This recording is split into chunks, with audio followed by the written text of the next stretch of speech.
I'm Corbett Wall with DV Auction, here with your feeder flash for Monday, May the 15th, brought to you in part by Macrocin by Bimeda. Macrocin has proven efficacy at an affordable upfront price, without any BS. End of story. For more information, go to macrocin.com. Also, Joplin Regional Stockyards. Boys are going to sleep in a little bit here on this Monday. It's been wet around all weekend, and so they didn't get as big a run as typically, only expecting about 5,000 head of cattle there for the regular Monday feeder cattle sale. So they're going to sleep in till about 7 before they start, but they'll be on bunches by 8 o'clock. If you want to watch that sale, get on to dvauction.com. They've got my good friend and world champion livestock auctioneer Russell Sleep in there selling now, so Jackie and Bailey and Skylar can spend more time managing the sale, managing the market, and just keeping things rolling there. But check out Joplin Regional Stockyards.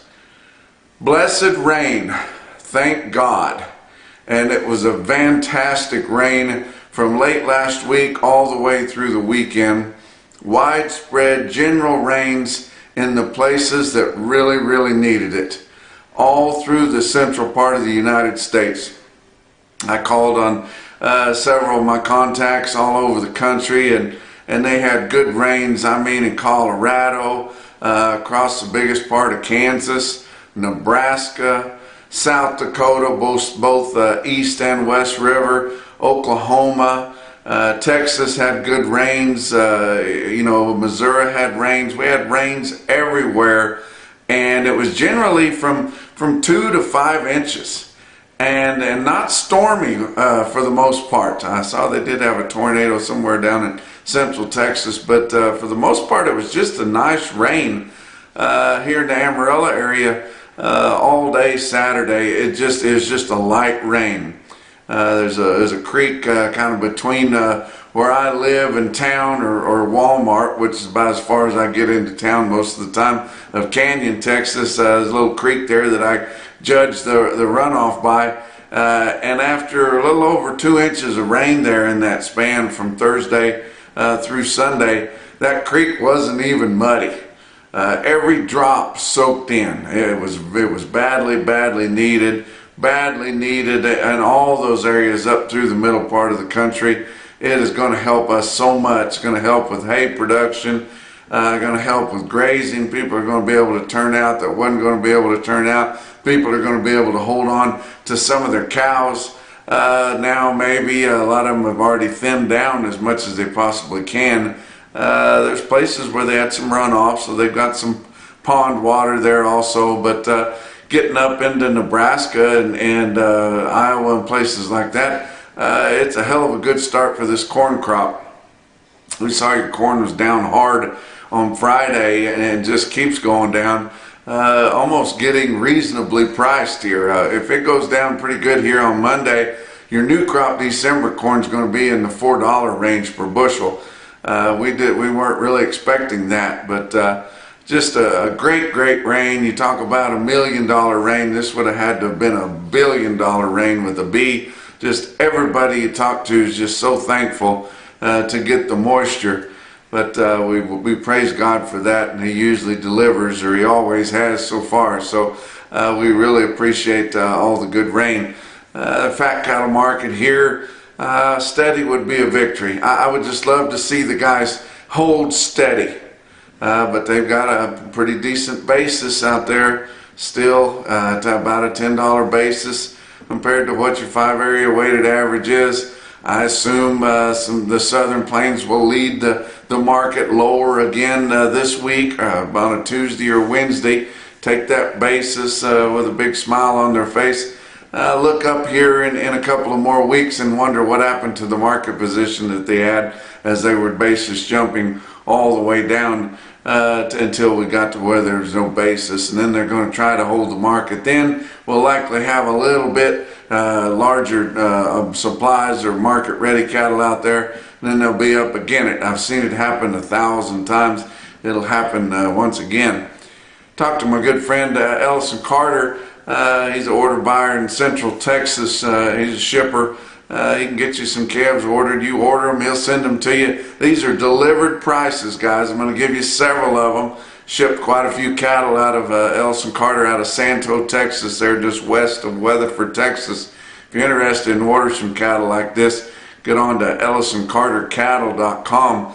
But he told me these are steers and bulls, be loads of them. Delivered prices, guys, mostly to western Oklahoma, the Texas Panhandle, maybe into southwest Kansas. But a load of steers and bulls average 265 pounds at 254.10. Load weight 290 at 254 smooth. A buddy of mine just over in the edge of Arkansas ordered a load of steers and bulls, weight 475 on the average at 230.85. Some 515 pound steers and bulls at 226.60. Load weight 5 1/4 going to Kansas, and mostly all steers at 229.15. 555 pound load of steers, a little on the plain side at 199 1/4. Some 6 1/4 weight, mostly steers at 216.45, and load weight 735, all steers, yearling type at 194.55. On the heifer side, load weight 370 at 217, load average 465 at 216. A fancy load of heifers average 515 pounds at 216.65 delivered, guys. 515 load of plainer heifers at 193.50. Load of all black heifers weighed 570 at 198.60. Some plainer heifers weighed 580 at 191.35. And some black yearling heifers average 610 pounds, delivered price 197.10. Ellison Carter Cattle Company there. Let's talk about your board for last week. Your June live cattle futures, they gained some ground, guys. Monday was up 50, Tuesday was up $1.50, Wednesday was down 92, Thursday down a nickel, but Friday up strong, up 145 at 164.40. That makes them up $2.48 for the week. August live cattle ended the week at 162.45, gaining $2.95 through the week. May feeder cattle, Monday was up 90, Tuesday was up $2.50, Wednesday was down 55, Thursday down $1.25, and then Friday came back strong, up 135, with May feeder cattle ending the week at 205.47. That was up 295 for the week. August had a big recovery on feeders, and that's a very, very important month there, traded month, for all those late summer and early fall yearlings coming off grass. Gained back $7.55 through the week to end the week at 228.97 with big gains there on Friday. And they're going to be almost entirely on new crop corn, guys.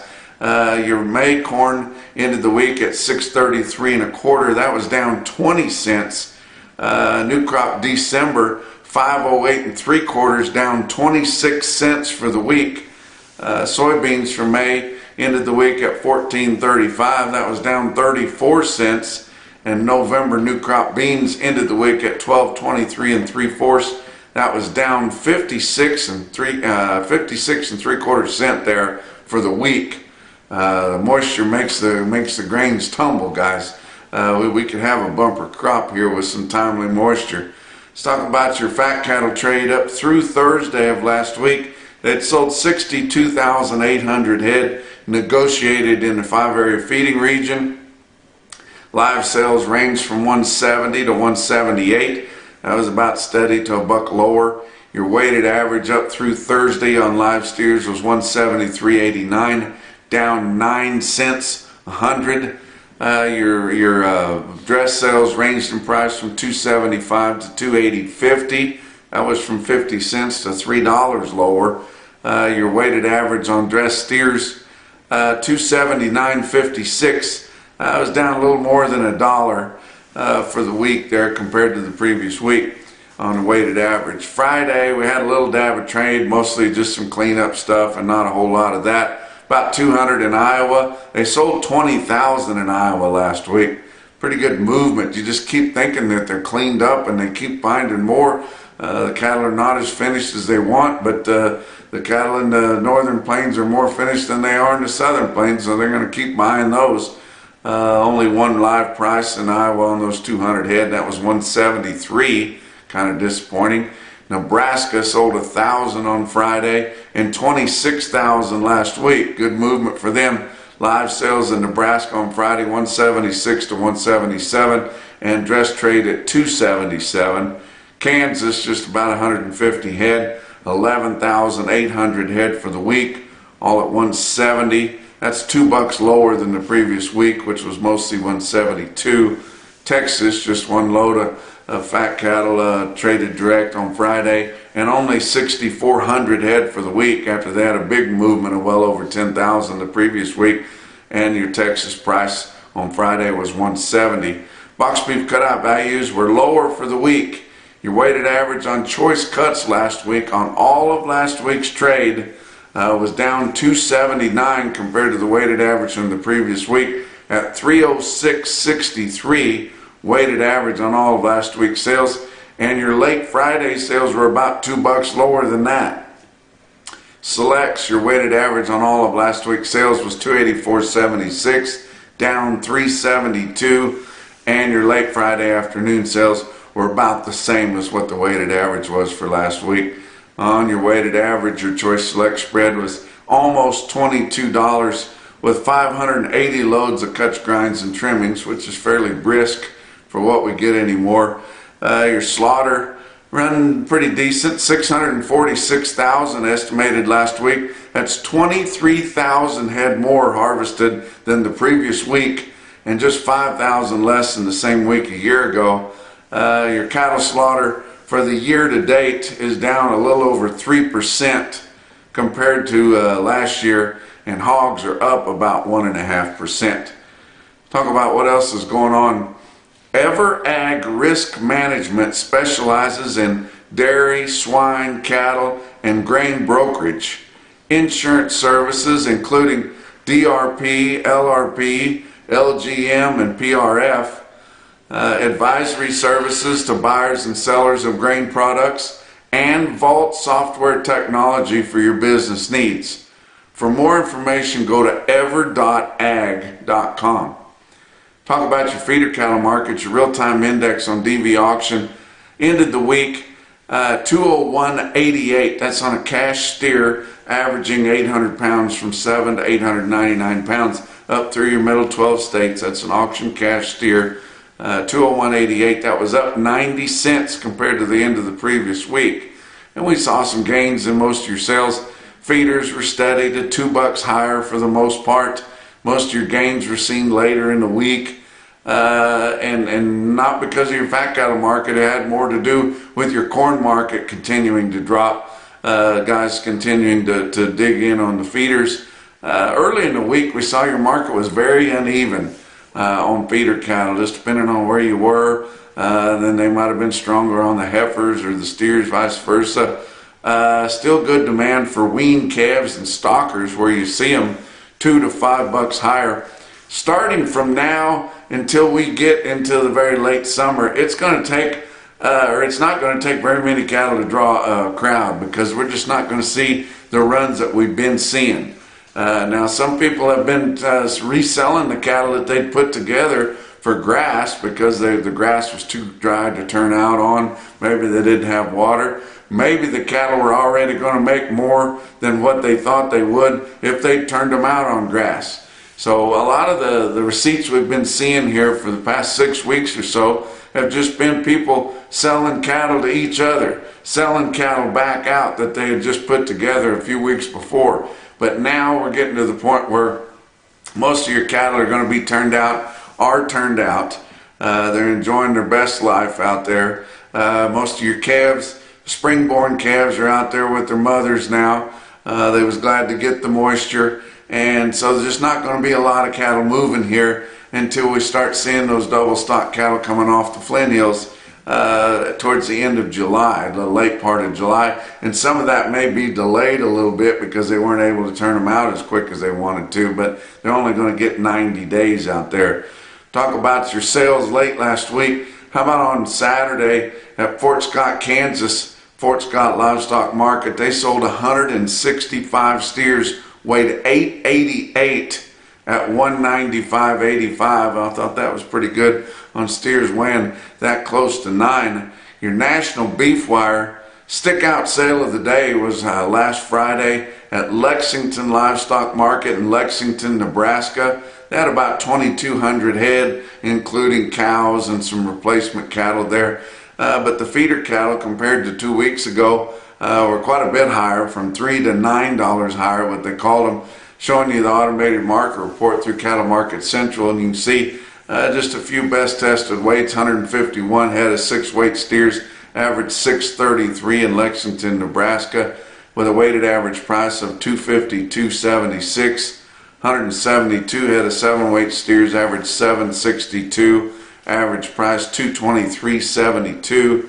And 306 head of big 9-weight steers in Lexington, Nebraska, average $973. That's on the heavy side, guys, at $193 smooth. Just one well-tested group of heifers. 209 head of 7-weight heifers, average $738, with a weighted average price of $204.19. They had a Holstein steer special at Bluegrass Stockyards in Campbellsville, Kentucky. Had 1,250 head. You don't see that many Holstein steers anymore, but pretty decent run of Holstein steers for that special sale. A lot of people have been holding them for that sale. It was on Saturday, and the stick out sale that I saw was 149 Holstein steers, weighed 845 at 160. Santa Teresa Livestock Auction down on the border. They sold some immigrant cattle there that come across legal, which is unlike what the people are doing. But there's a whole lot more immigrants coming that are on 2 legs than there are on 4 across our southern border. But Santa Teresa Livestock Auction, these are Mexican cattle already processed. The sale barns on this side of the border, guys, and those cattle are ready to go. 81 steers, weighed 460 pounds at $241. You guys might want some of that. How about your stick out sale of the day? Actually, your Macrocin No BS top quote for the day. Come out of Torrington Livestock Markets in Torrington, Wyoming. It was 2 different drafts of cattle there. I believe it was the same consignment. I was told they were thin as skim piss. 61 steers, weighed 619 at $279, or a little bit bigger, 69 head, weighed 681 at $273. And that's your feeder flash for Monday.